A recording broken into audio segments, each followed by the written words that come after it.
Good morning, everyone. Good morning, family. Good morning, Vanessa.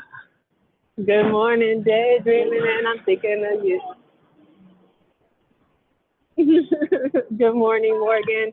Good morning, family. Welcome to the Liberation Line. Welcome to Sacred Sisterhood Saturdays. Welcome to Sisterhood Saturdays. This is Vanessa. That is Morgan. We, on Saturdays, have made an appointment over these last couple of weeks to walk and talk together with Black women around things that matter most to us, leading up to our health. We got our homegirls on the line. We got allies on the line. How you doing, Morgan? Girl, I'm good. Got me a little summer cold. Oh, no. But I'm good. I'm good. I'm out at the market. Got me a little cute little shirt. Got me a little cute little shirt. I think I done walked in the wrong direction and they yelling at me at the market. They're like, Madam, you cannot go over there, Madam. You cannot go over there. But I'm in the Parks and Gardens next to the Italian embassy in Ghana. And it's so beautiful. There's all these really beautiful wildflowers and I love it over here. So I'm doing good. How are you doing? I'm doing really good. It's a beautiful morning. I just walked out of my hotel. I'm in New York. It's Climate Week. The UN General Assembly is next week, and I'm literally walking right this minute to something called a mobilization for women's rights in the planet. It's put on by Pat Mitchell, who's a friend of ours, in partnership with Women Connect for Good, Project Dandelion, the ERA. So basically, I'm out in these streets representing the movement, and I'm walking over there right now, and it feels so really good out here. The sun is hitting my face, and it kind of has like that early morning energy. The horns are honking loud. Oh. First of all, Thank you for doing that work, Vanessa. I really appreciate you. And I feel like in so many ways you have been a sister's keeper my whole life, but especially in the last couple of years. So thank you for doing that work. And I know you enjoy it, but I also know that it's work. So I just want to appreciate it. Thank you. If you're in New York City, come out tomorrow. The information was in the email. We're going to be leading a climate walk on the High Line. But Morgan, I should have started with this Black History fact, but it's really important, y'all. Morgan is our resident historian, and I need you to know or tell everybody if you know what happened on the October 20th. So yesterday was the anniversary. One of the greatest liberation movements of all time was founded. Was it the Nigritude movement? Nope. Well, that happened this week too. There you go. Boom. 2-1.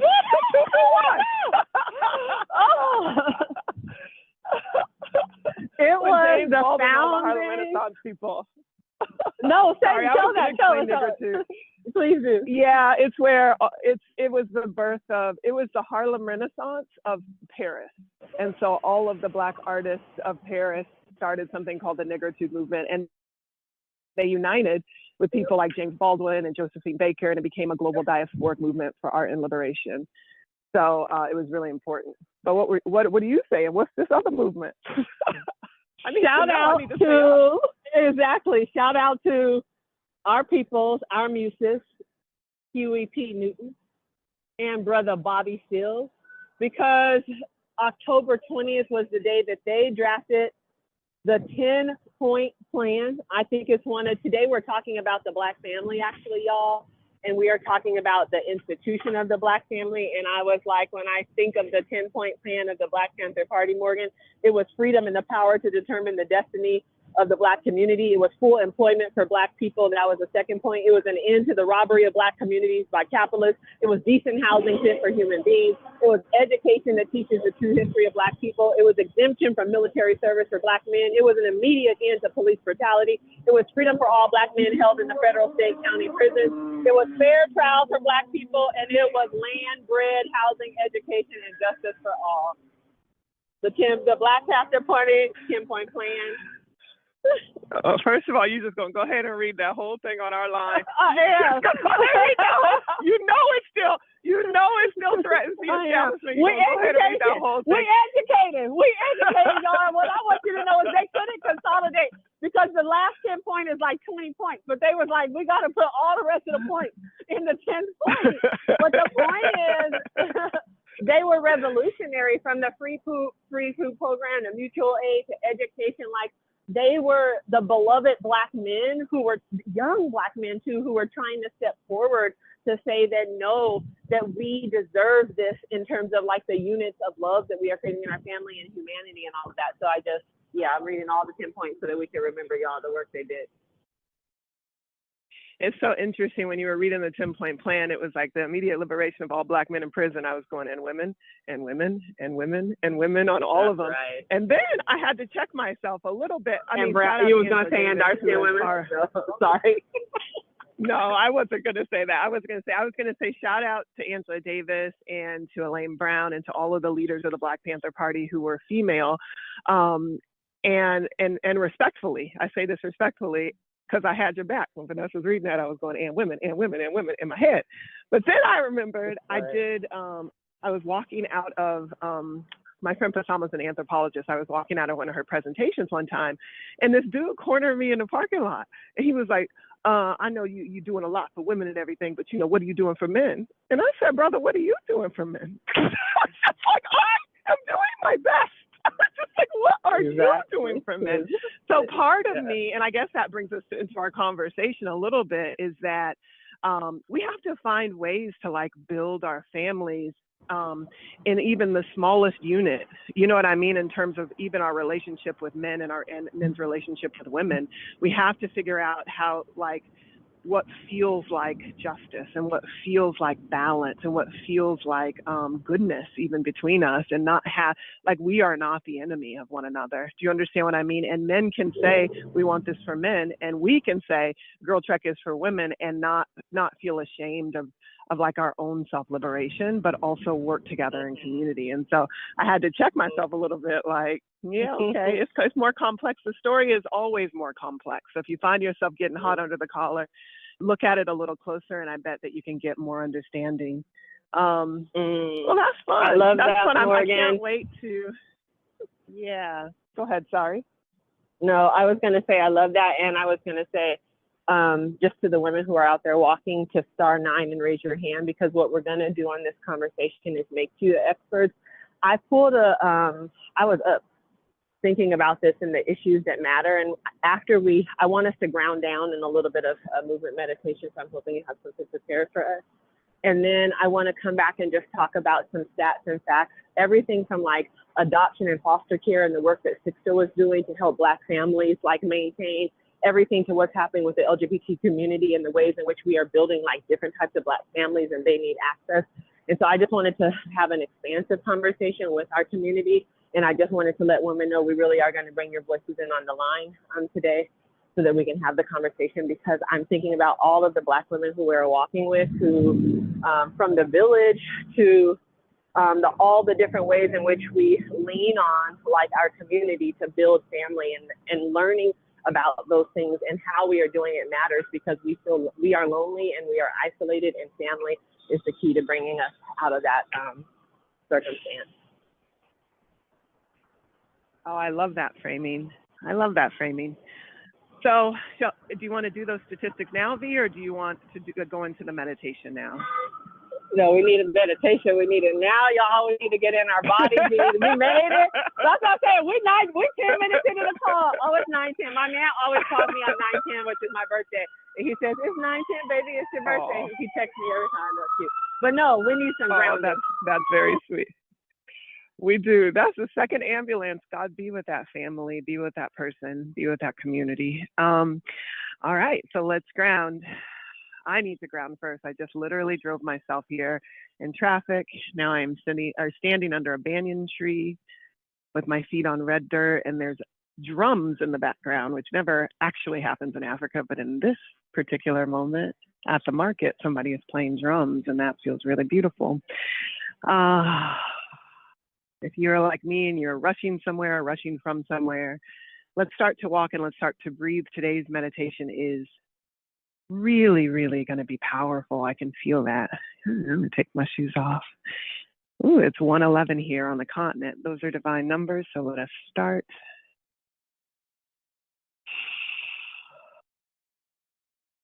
Let's take a journey through a traditional Tonglen meditation of loving kindness as a walking practice, where each step becomes a breath of compassion and love moving through generations of your family, from children to ancestors. As you walk, begin with your focus on your breath, inhaling and exhaling slowly and mindfully.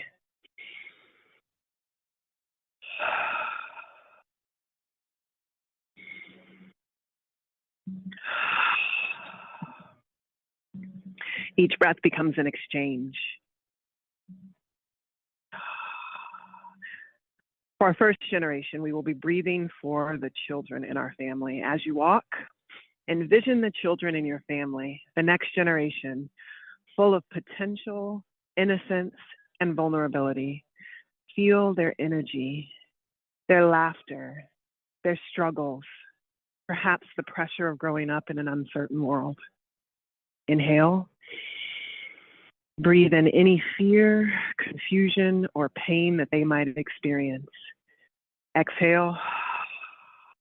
Send them peace, safety, joy, and a bright future.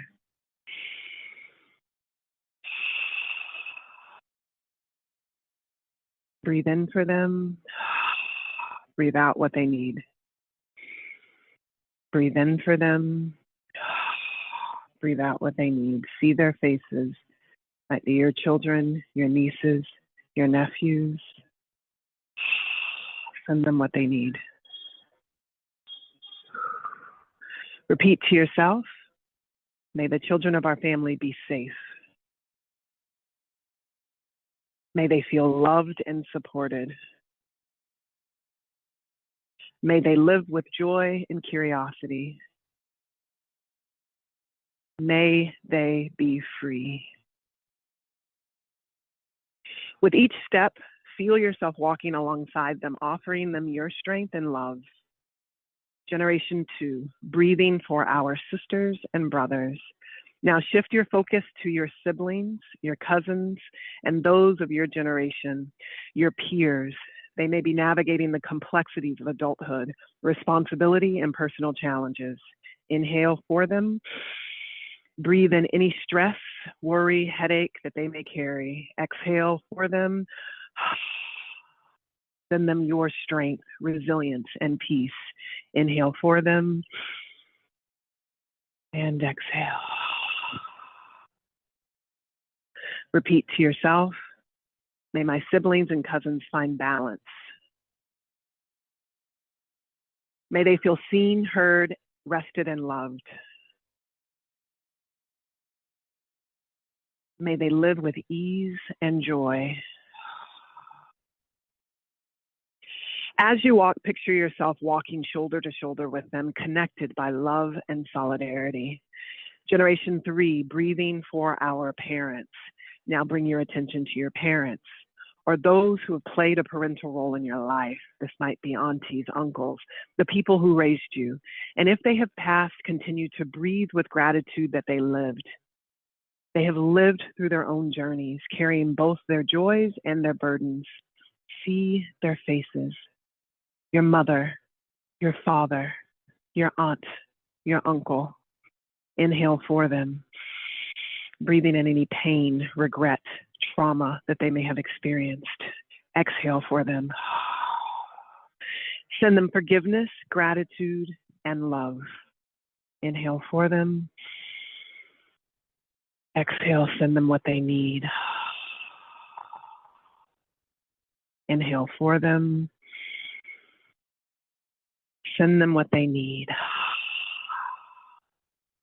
Repeat to yourself, may my parents be free from suffering. May my mother be free of anxiety. May my father be free of blame. May they feel loved and appreciated for all they have given. May they forgive themselves as I have forgiven them.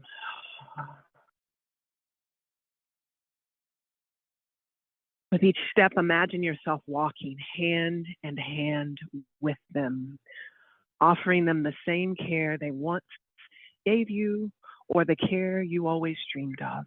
Give it to them. Continue to breathe. Generation 4, breathing for our grandparents. Shift your focus now to your grandparents, or if they've passed any elders in your family, they hold the wisdom of years. They've witnessed many cycles of life, carrying their own unique joys and challenges. Inhale for them. Breathe in any fear of aging, illness, or loss that they may feel. Exhale for them, sending comfort, warmth, and love on this planet or the next.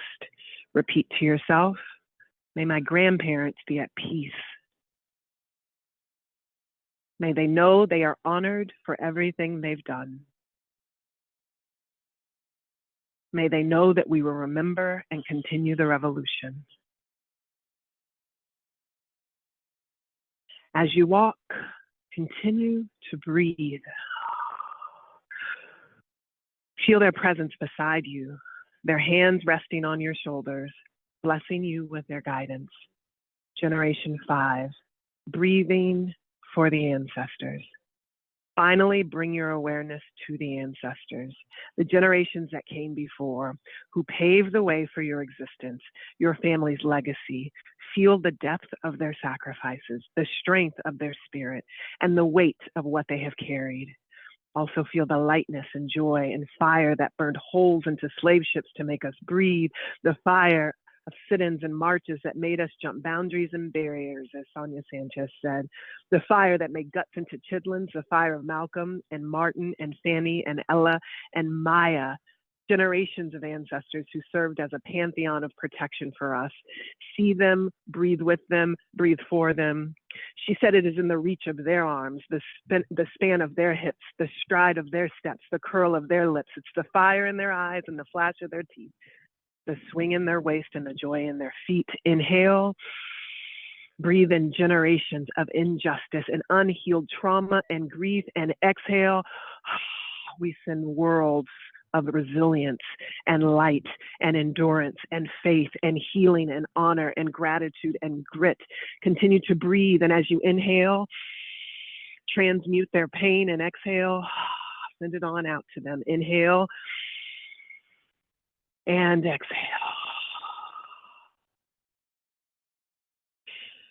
Repeat to yourself, may my ancestors rest in peace. May they know that their lives meant something. May their wisdom and love continue to guide us. With each step, imagining walking in their footprints, the footprints of your ancestors, knowing that their strength flows through you, connects through you, it is greater through you. And as you continue to breathe and as you continue to walk, we will complete our walk with water, the element of water. As you walk, imagine you come to a great wall of water, like Moses saw before him as he freed his people, his family. Look into the wall of water and see your own reflection. Send yourself love and kindness.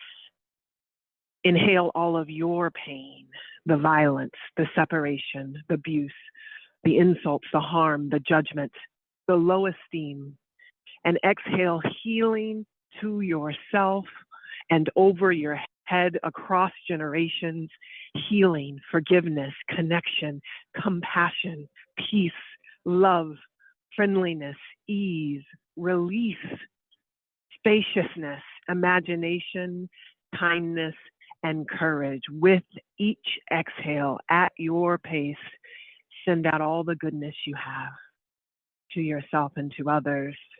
Now release all the words. See yourself in that wall of water, your power. Inhale, you are alive. Exhale, smile at life. Relax your scalp. Feel the water as you walk through that wall of water, washing you. Touches your face as a mist, then your chest and your belly. As you walk through the water, it soothes and flows over you, your shoulders, your legs, your waist. You are immersed and you walk through a soft cleansing. There is no resistance. You walk through the water like butter. You are made for it, made of it, baptized in it, cleansed in your flow. You feel children, the presence of children, walking by your side. You reach down to hold their hands. They are your family, your children, your nieces, your cousins. You feel an inner glow inside you. It gets brighter. You pass that light and glow onto them as you guide them through the water, rolling your feet on the ocean floor. They are cleansed and covered and renewed and protected and loved. And someone you love touches your shoulder, a sister or a brother or a cousin. They are all with you, your second line, wading through the water, walking behind you. You feel the water parting as the group grows and the group's light is brighter. Your parents and grandparents are behind them, getting washed clean from any judgment and pain. As they step in, their eyes are washed clean and their hearts made whole. Continue to breathe underwater. We did not drown. You did not drown. We are all here breathing together. Trust who you are. Keep moving through it. Now all the ancestors are walking with you. It is powerful. Can you feel it?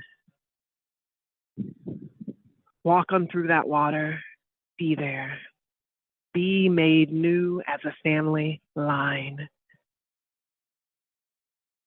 As you cross that great sea, back to the motherland and step on dry land, take a moment to feel the energy of all of the generations that surround you. Feel the love and connection that binds us all across time and space. Take a deep breath, inhaling the love that has been passed down, and exhale, sending that love to the world. Feel the sun on your skin. As you stand there in the sun, you breathe in the greatest love of all. Stay in the light, sisters. Moving forward with each step, you honor both the joys and the sorrows of your family, walking in compassion and love. Honor all memories. You were saved, spared, you survived. Release any thoughts that don't align with your greatest vision for your own happiness here and now. Any imaginations that threaten your future, they are on the other side now. Free your mind and be here. Inhale and exhale at your own pace with a posture of dignity. When you are ready, bring your awareness back to this present moment, feeling more grounded and strong. Your family's legacy is lifted and any unhealed trauma is left behind. You are a part of the lineage that survived and a continuation of its healing and joy. Thank you for your presence in today's meditation. As you walk through the day, please breathe. Your family is healed with you. Your happiness is here. May all beings be happy. May all beings be free of suffering. May all beings know their worth. May all beings experience joy and justice, love and liberation. Be well and walk in love today. Thank you for that. I'm here. I'm thinking about everybody who was, anytime we talk about family or get into this space of like forgiveness around family, loving kindness to family, I just think about the level of childhood trauma we are all holding in, the amount of times we had to just move past it. And so to be able to process it, I just want to hold space for all of the women who are walking, whose family lives were so complicated. And yet I want to offer right now an invitation to come on the line, star 9, so start to get in line. If you have overcome a family situation and have learned to build a new family in this world for yourself, if you have worked through some family dynamics that have been challenging and you have a testimony to share, if you were moved by that meditation, star 9 to come on the line. I just want to ground us in a few facts as we think about the election and as we think about how do we ensure that the policies and the issues that we are voting for are building our family and not dismantling it?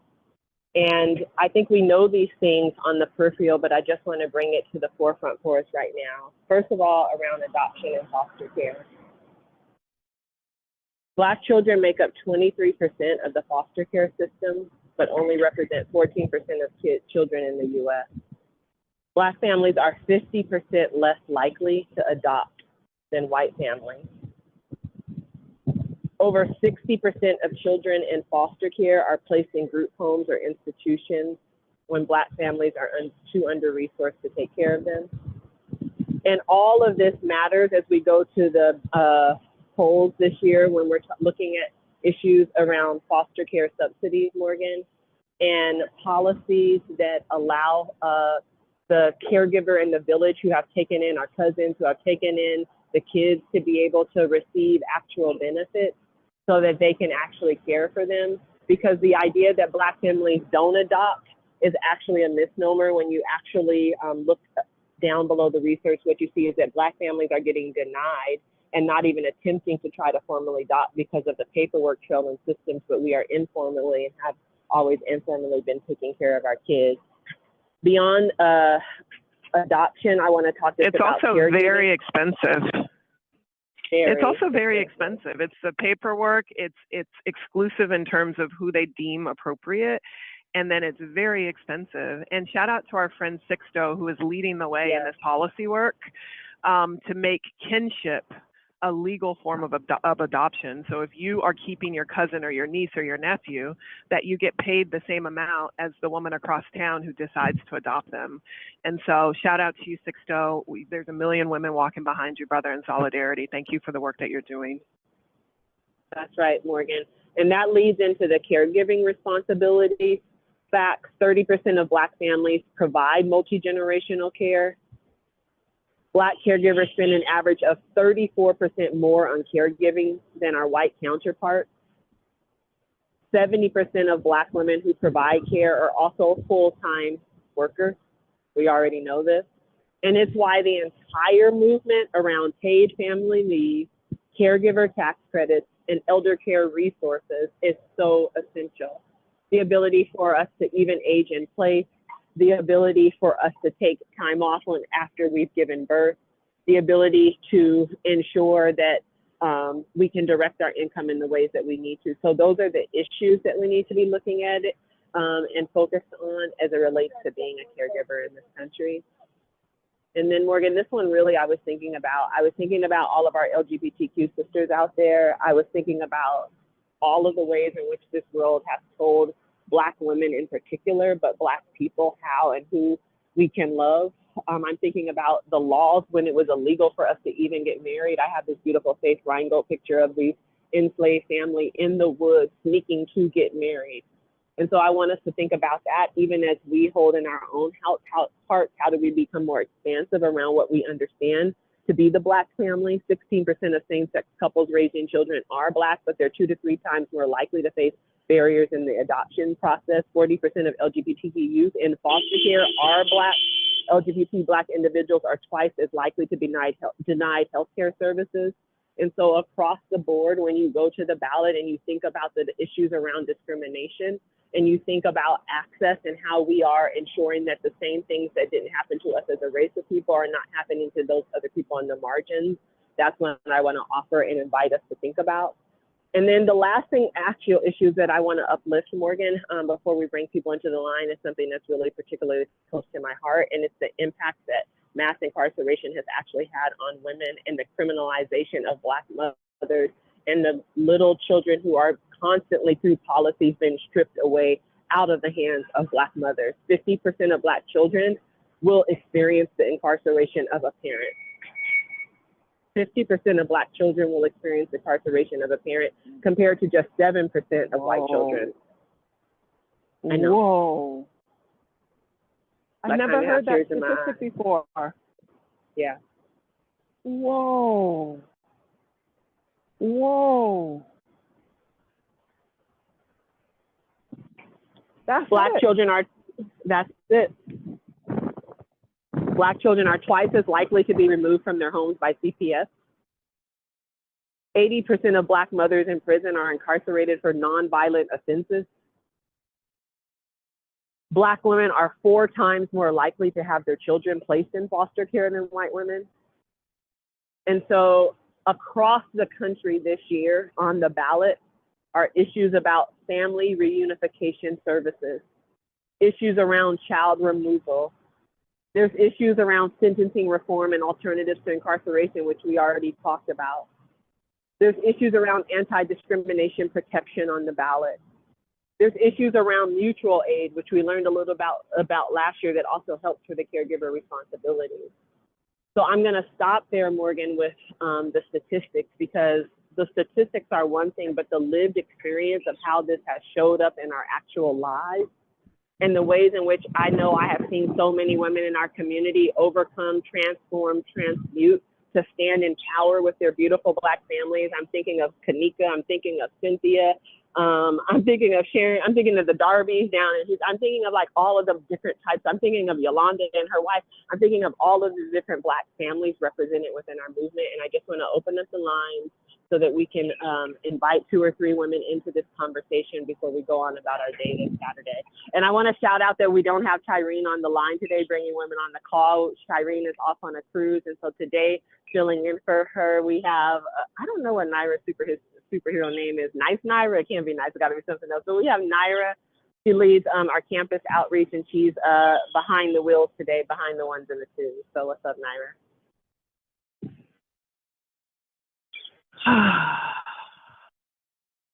You know, what we're doing right now is the beginning. Like, it's easy to get overwhelmed with the state of the Black family, but this is the beginning, because talking about it is the beginning.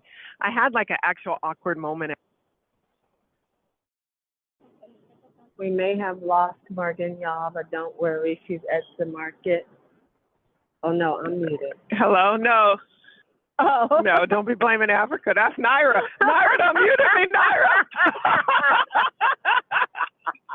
That was Naira. It's all right, Naira, girl. You still my girl. But that's how I felt to my family, muted, because I was sitting there with members of my family, and they were talking so casually about trauma.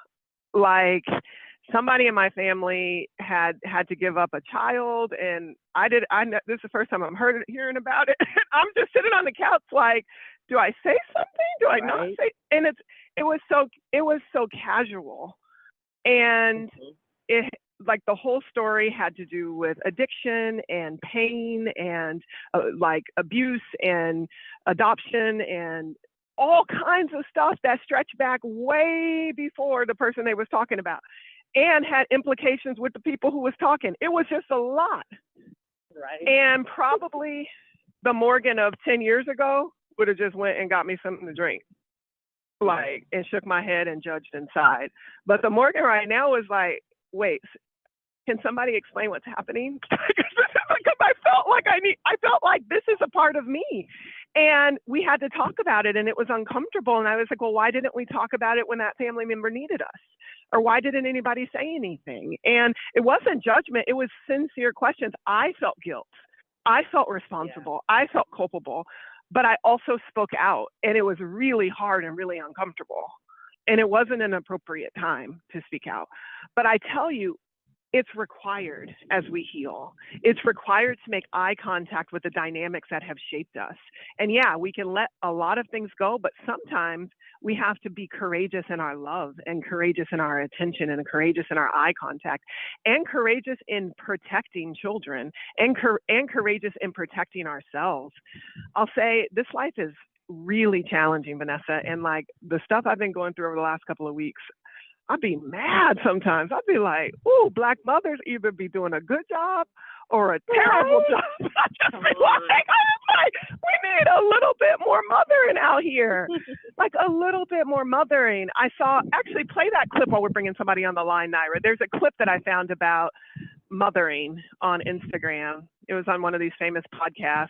Let me find the name of it. I'll tell you by the time it ends. You can go ahead and play it, Naira. It's just like a minute. Do you guys know the number one outcome or the number one indicator for how children grow up to thrive? whether or not they actually do? I thought it was the daddy in the house. Absolutely not. What's Believe that? it or not, it is the quality of their mother's happiness. Wow. Damn. The the quality of their mother's happiness is the number one indicator as to whether or not a child will grow up to thrive. Because if you have a depressed mother, if you have an anxious mother, if you have a mother with post-traumatic stress disorder who is having to disconnect from her own body, she cannot show up to nurture you. She cannot show up to support you. She cannot fully step into that space. And what she will teach you about being in relationships with other people, whether you can trust them, whether you can trust yourself, whether you can actually be committed and connected to somebody and know that they will reciprocate that to you in a healthy way. She teaches you that not through her words, but through her actions. And so what I will say to you, sis, is that you have to decide for yourself how you want your children not to just grow up in your house, but to grow up in this world, because you are teaching them that right now through how you are living your life.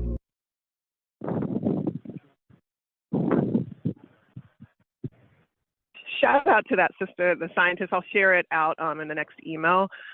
Exactly her name in the podcast. I saw it on Tina Liffort's, who I love, her Instagram, and I just thought it was so powerful. So what we are doing matters, and it is such a powerful first step.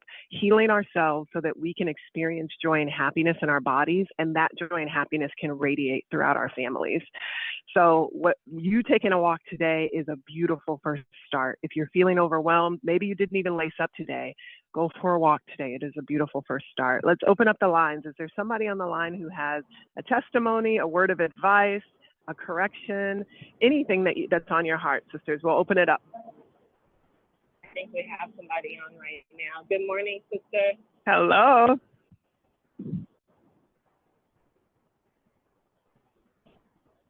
I think you're there. If you're there, say your name and where you're from.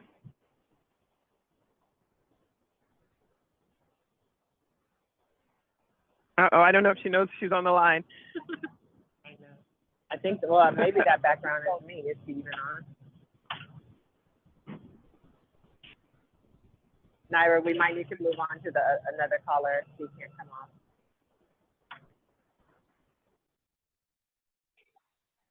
Hi, this is Nikki. Can you hear me? Hi, Nikki. Hi, Nikki. Yes. Hear you. Okay, awesome. This is Nikki in New York. So I just wanted to say, like, the information that you all shared this morning, thank you for always enlightening us. And that last clip, oh my God, it spoke so deeply to me. I mean, I was a mom at 24. My postpartum was not respected in the family. It was like, get over it, get forward, do what you got to do, jump right back in. And there was no space for the healing. And then when I had a child later on in life, I had an opportunity to be in the experience of afterbirth. And it was such a difference. And so when you spoke about, when she said it has to do with our emotional healing or the power or the intention around our happiness, I agree with that 1,000%. I see the difference in my children. And so I am so grateful that we had that opportunity to hear that, and really grateful to have this opportunity to be out walking. Thank you too for the work that you're doing. And may we keep taking strides in the direction of transformation and healing for all. Oh, thank you so much. Is it Nikki with an N or an M? Nikki with an N. Nikki with an N? Oh, Nikki from New York. Okay. Yep. Got it. Thank you, Nikki from New York. I appreciate those words of wisdom. And I'm so glad you were able to find your own peace and healing. It's beautiful. Do we have another caller? Yeah.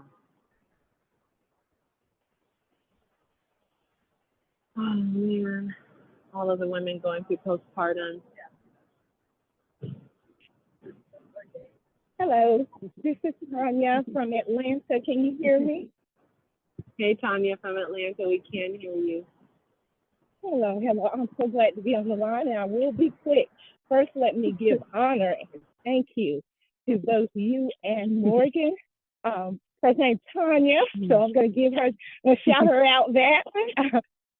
I thank you for the work that you're doing. I'm walking, so if I'm, feeling bruised, that's what I'm doing it for. But I want to thank you. GirlTrek has been monumental in my healing, in my health, in my wellness, because I knew when I started that I was seeking after health, but I did not know that wellness was a step further. Wellness means from head to toe, inside out, all the way around kind of health.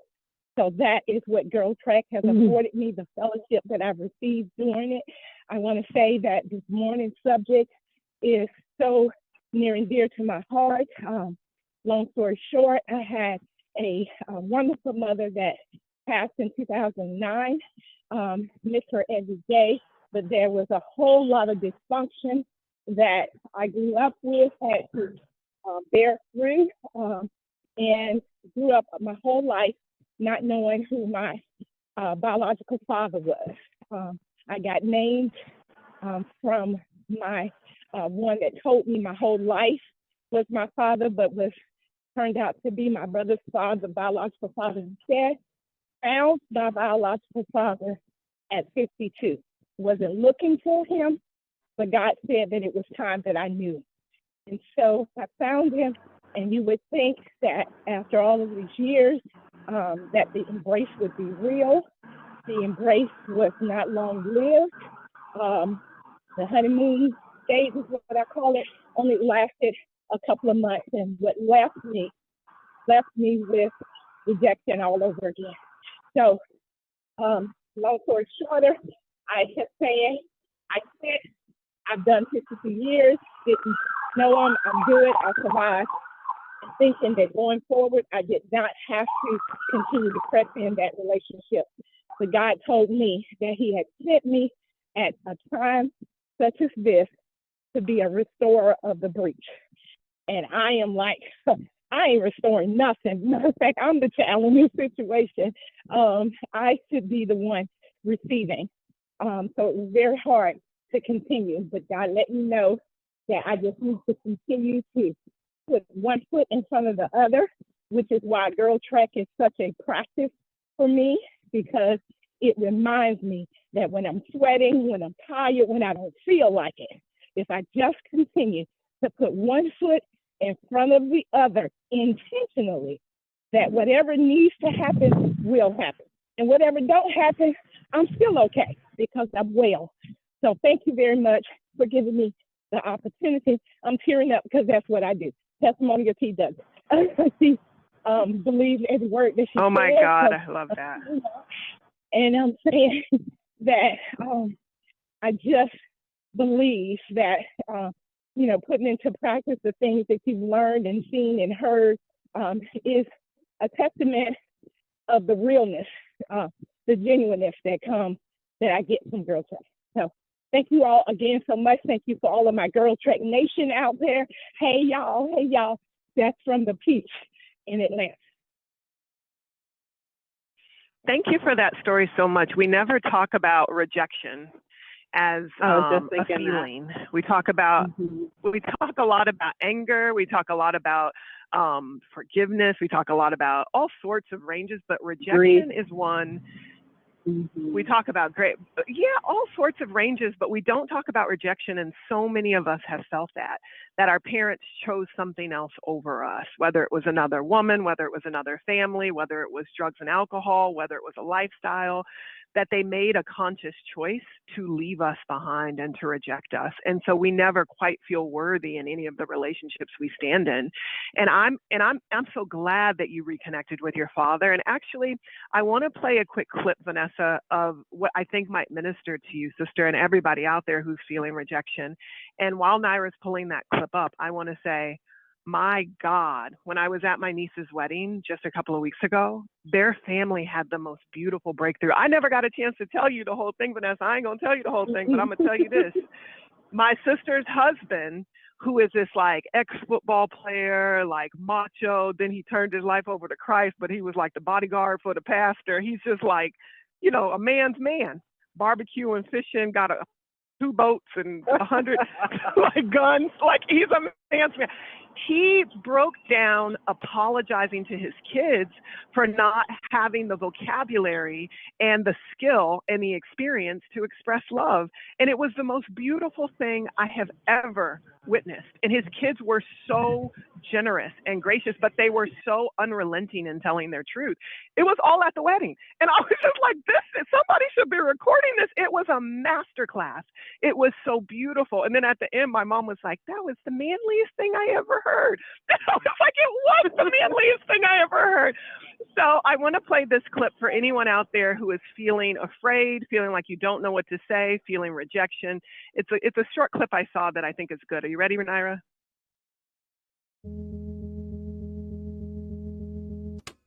Bids for love. Yeah. So couples will be in it. They'll be fighting, and one of them usually will throw a bid for love. And the couples that stay together and have thriving relationships are the ones who take that bid, no matter what it is, and build on it. So an example would be my father and I hadn't spoken for years. And then one day he called me and he said, hey, how about them Lakers? In my conscious mind, I'm like, bro, we ain't talked for years and you gonna ask me about the Lakers? But the truth was that was my dad's way of saying I'm sorry. That was a bid for love. So you know what I did? I said, man, Kobe is beasting right now. You been watching it? He was like, yeah, I think he needs a new center though. And we're talking about basketball, but what we're really talking about is, son, I miss you.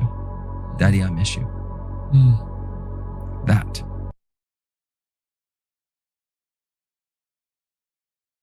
Vanessa, so many people in our lives have a bid for love. They're just saying, please see me as I am. Please love me. I don't have the right words.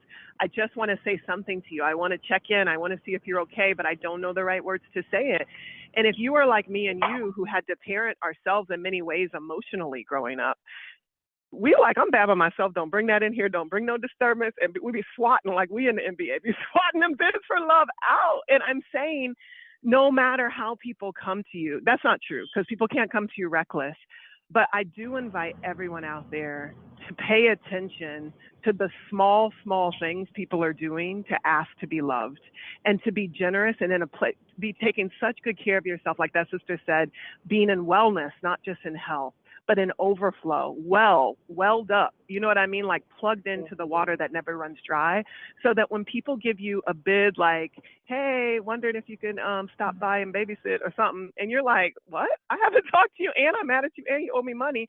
Instead of doing that, like say, oh, she reached out. She reached out when we were having a dry moment, and I am gonna accept that bid for love, and I'm gonna return it and maximize it and double down on it and invest in it. And if we can do that and build on each other's bids for love, build, pour into each other, then I think even the hardest, most challenging relationships can be healed. So I was so grateful when I saw that. And sister, thank you for calling. Let's take one last caller, maybe. Yeah, definitely. Good morning. Good new day. I am beautiful from the Bronx. Thank you so much. You all can hear me? Yeah, did you say your name is beautiful? I mean, you say your name is beautiful? My name is beautiful, yes. Oh my God, yes, come on, I love this. And hi, beautiful. Hello, you couldn't tell me nothing if that was my name. You couldn't tell me nothing. I'm sorry that you wouldn't be able to tell me nothing. Hi, beautiful.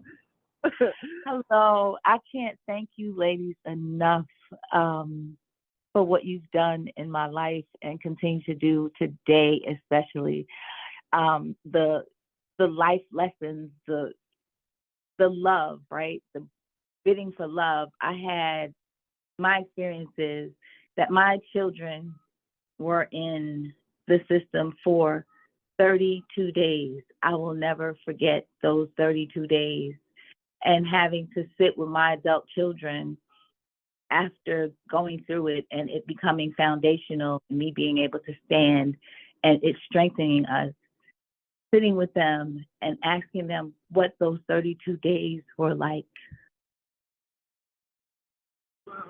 My children are now grown, thriving, loving adults, and we are still healing. Yesterday, the oldest one came and we got to talk about my grandson who is incarcerated. and what we are doing to deal with that. So it's not just that it happens, and breaking that cycle is an ongoing act of courage, tears, and honesty. I walk because I need to keep moving, because I feel like if I stop, all of those things that I'm walking for will take me over. So thank you for GirlTrek. My daughter's doing well. She went to visit my grandson today, drove 5 hours, started at 3 o'clock this morning. We all come together, we send money, we have a schedule of visits, who goes when, writing, making sure he has what he needs. One Sunday a month, we choose to come together. Last Sunday, my grandson, the youngest one, he chose where we would meet, and he said he wanted to go to the park. We all came together.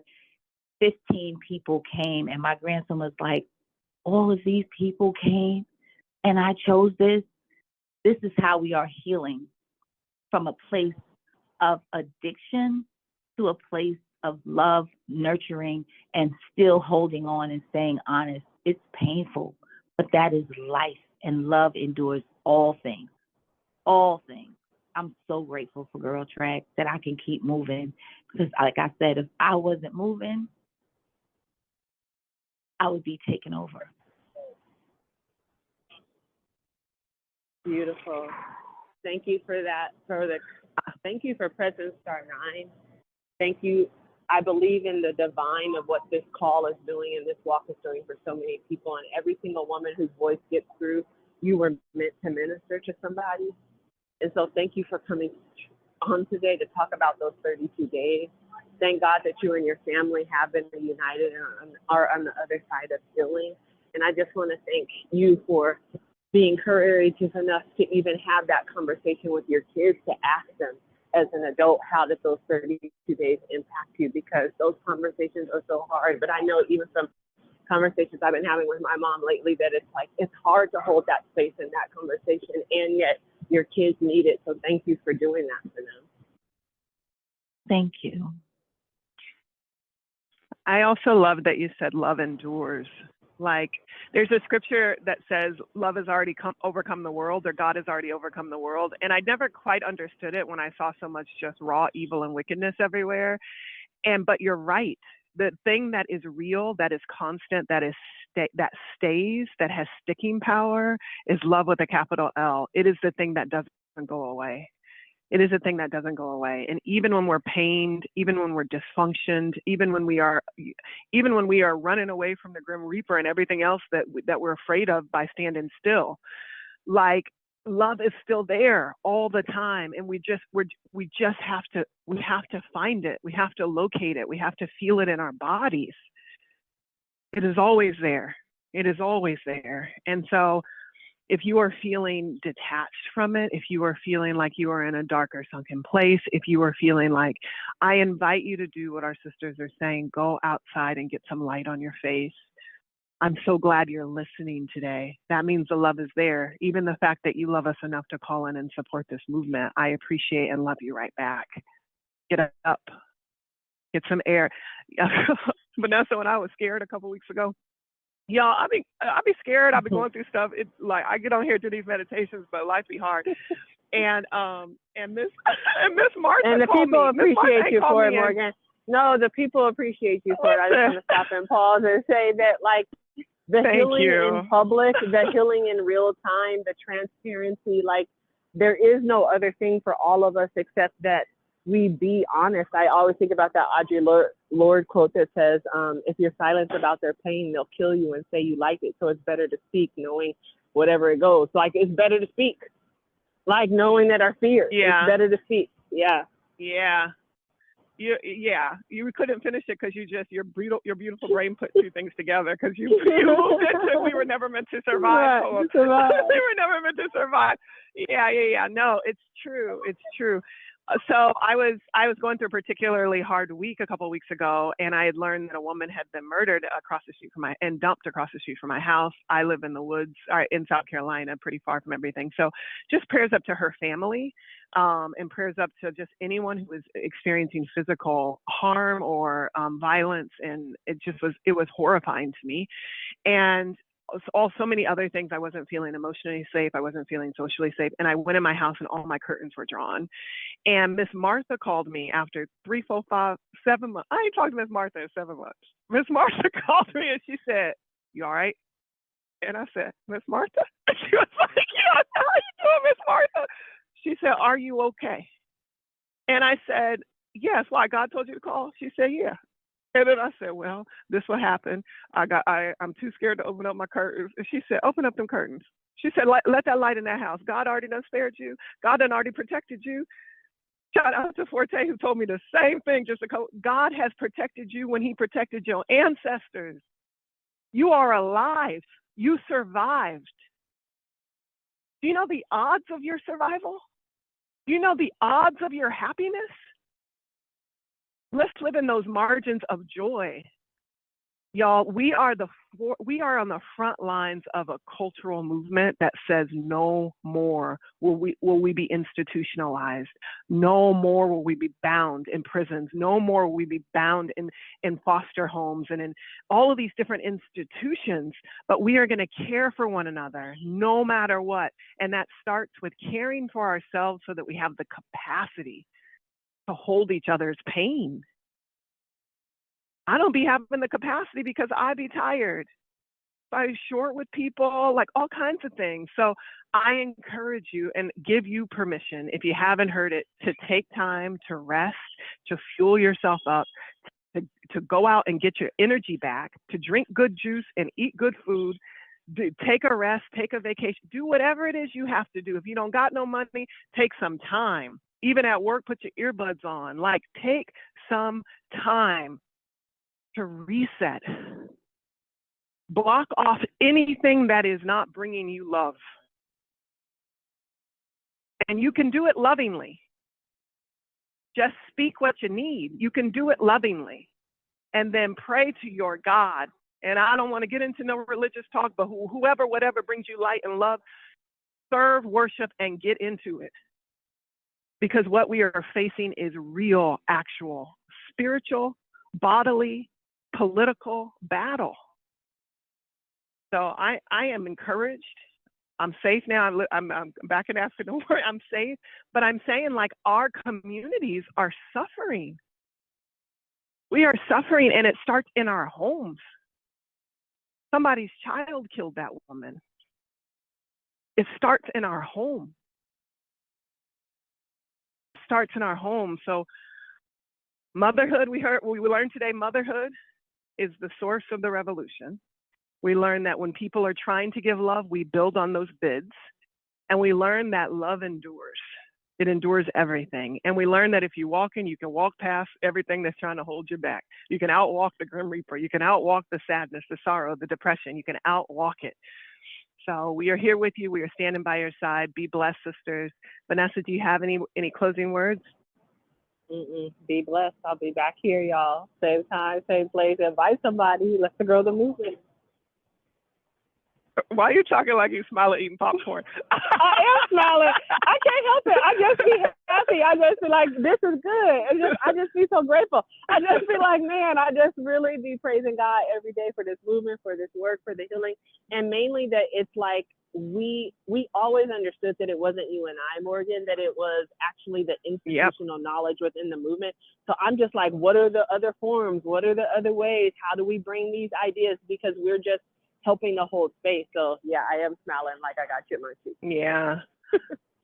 One of the things I want to do for sure is make sure that we have groups, support groups, where all of the women who call the lines are as qualified as you and me to help women in their walk, because they've been walking. And so, like, how do we create like topical support groups for women who are going through, who are, shout out to Yolanda, women who are getting out of incarceration, or women who are going through grief, or shout out to Pam, women who are caregivers and are overwhelmed by that responsibility, women who are addicted to drugs, women who are going through postpartum depression. So it is my vision. I know it's Cynthia's vision, our VP of organizing, that by topics we can support women lean in, and create kind of these. We can position all the authorities who raise their hand on this phone to be real life leaders on the front lines of serving the women in their close community. That's a real vision that I have. So I invite you, if you have ideas how we can do that, if you know how to organize real good, reach out to me. I don't know. I'll talk to you all later. What song we got to end, V? Put some footage of where I am on Instagram. A little bit of OJ's. Yes, please. Oh, OJ. All right, let's go. All right, I'll talk to you later. Have fun, V. All right. Bye.